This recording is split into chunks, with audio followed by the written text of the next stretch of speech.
Sonic the Hedgehog 2 is in theaters now, and if you remember, 2 years ago when Sonic the Hedgehog 1 came out in theaters, I was the first guy here on YouTube, first guy on the internet to drop a review on that film because I had seen it early, and I brought the good news. I brought the gospel to Sonic fans because we were all worried that this movie might end up being garbage, especially based on those early trailers. You know, they made Sonic look all weird, and they fixed it later on, but we still weren't sure because it's a studio film, and historically, video game movies aren't really that great. They really aren't. There's very few good ones.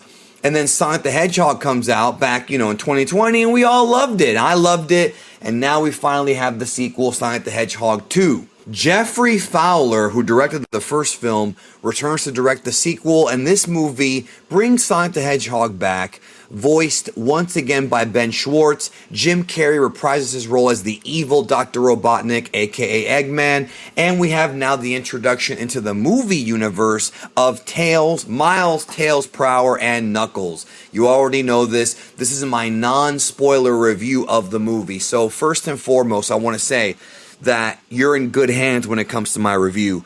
Don't trust the critics because they're, quite frankly, freaking morons. If you're going to criticize a movie and review a movie, you have to know what the target audience is for the film.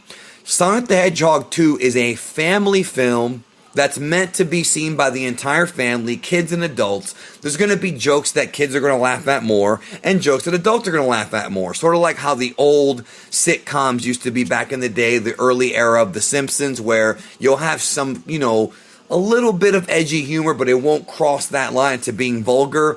And that's kind of how the film goes. Jim Carrey in the first movie was like Jim Carrey back in the 90s again. In this movie, he's a little bit more evil, a little bit less Jim Carrey. So there are some slight changes. But back to what I was saying about the target audience. The target audience for this film is either kids or fans of Sonic the Hedgehog. Specifically, this movie's targeted towards fans of the 1990s Sonic era, from the Sega Genesis games going into the Sega Dreamcast games. So if you grew up around that Sonic, or if you're a fan of that Sonic, you're going to find a lot to love about this film. Not just the wonderful voice acting. Idris Elba portrays Knuckles really, really well. I was skeptical at first, but the joke has been made that Idris Elba can play anything, and it's pretty damn true. He can, because he nails it as Knuckles in this movie, this sort of fish out of water character who does not understand how the world works.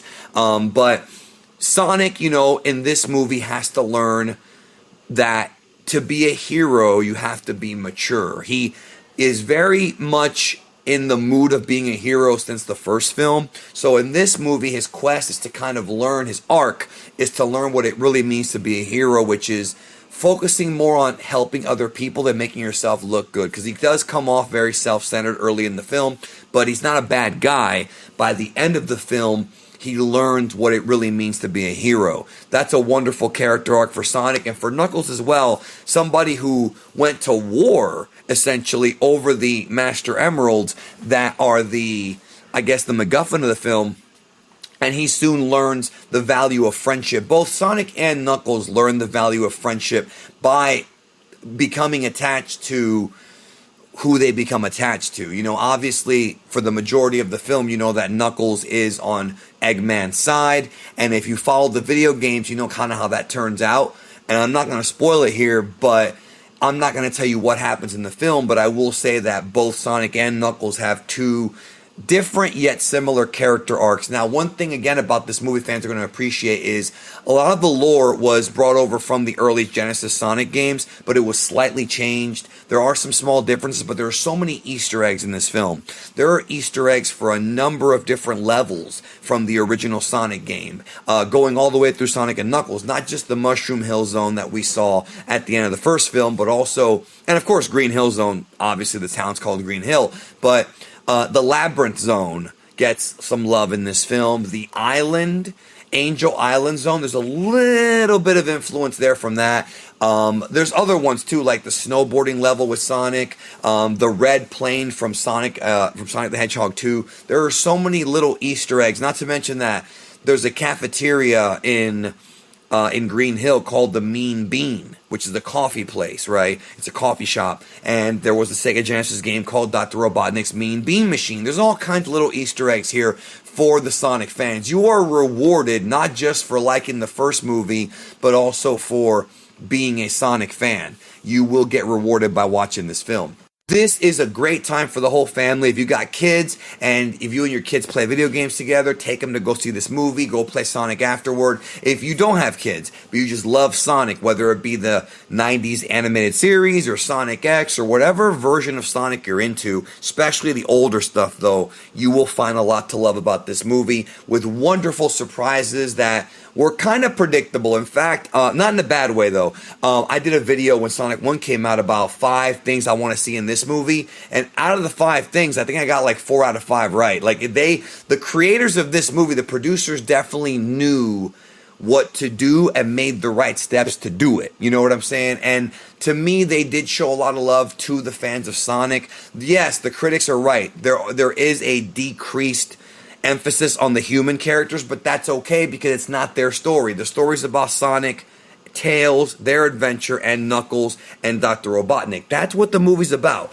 It centers around those 4 characters. The humans are there to provide support for Sonic, but there is one sequence about halfway, a little more than halfway through the film, or in the film, where the humans do get a lot of shine, like a lot of shine. In fact, it's almost all them, and it is funny, it's genuinely comedic, but the movie's not about them, and that's why I think the critics are morons, because if you're going to be a critic of a film, you need to know what the target audience is, and the target audience of this movie is what I already told you about, and you have to gauge your review based on that target audience while still being critical and being honest with your audience, which is the people listening to me right now. And, you know, it's one of those things where you should know what to expect. The movie's not overly violent. It's not overly gory. It's not even that long. It's only about 2 hours long. It's not like, and it feels pretty, like, no pun intended, but it's fast. It's a very well-paced film, quickly paced, and a lot of stuff happens and never bores you. I was not bored at all during this movie.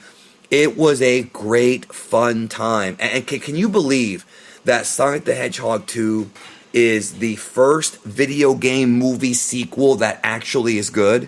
Resident Evil 2, the movie that came out way back in like 2000, I think it was, is garbage. Mortal Kombat Annihilation is garbage. There haven't been that many video game adaptations into movies at all. This is the best one. In fact, it might be the only good one because I can't even think of another one that's good. I can't. So that being said, take your family out to go see Sonic. I will be dropping my spoiler review tomorrow and go into more details. There's not too much to criticize here because it's exactly what I was expecting and what it should have been. Thanks for watching. Have a great day. Let me know what you thought about the movie down below, and I'll talk to you soon.